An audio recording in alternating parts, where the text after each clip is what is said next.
In 2024, Robert Eggers released his adaptation of the horror classic, Nosferatu, and after watching and enjoying that film, I'm finding it hard to understand why this other monster movie never happened.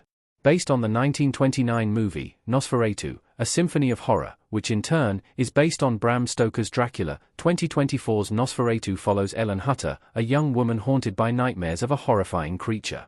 When it becomes clear that this creature is not only real, but intends on taking Ellen as his lover, she must race against time to defeat him. Even with little knowledge of the original Nosferatu story, I thought Eggers' adaptation was superb. In classic Eggers fashion, the movie had beautifully bleak visuals, intense performances from major stars, and a story that subverted expectations in countless different ways. Considering Eggers' filmography, Nosferatu's success isn't too surprising. Eggers is a master at building unique fantasy worlds, and he is very open about his dedication to folklore and accuracy.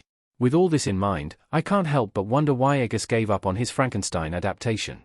Robert Eggers was going to remake Frankenstein, but his version sucked. What could have gone wrong with Eggers' Frankenstein?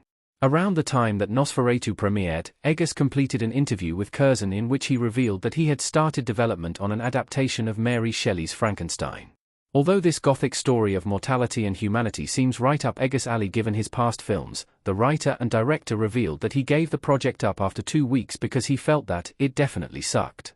Thus, Eggers acknowledged that his version of Frankenstein would not happen, at least not for a long time. Eggers doesn't get into the specifics of why his Frankenstein retelling was bad, but there are a few obvious theories.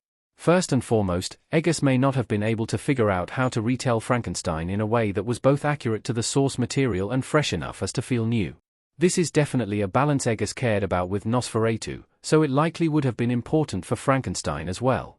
Additionally, Eggers may have just hit a creative block where he recognized that the project needed much more work than he could give.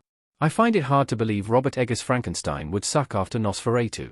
Losing Eggers' Frankenstein isn't all bad. Nosferatu 2024 count all at looking at Ellen in daylight. Despite what Eggers says, I can't totally believe that his version of Frankenstein would be so bad. The director has proven time and again that he is a skilled storyteller and filmmaker. Thus far, all 4 of Eggers' movies have earned fresh Rotten Tomatoes scores. In this way, I can see Eggers creating a captivating new version of Frankenstein that is as enjoyable as Nosferatu was.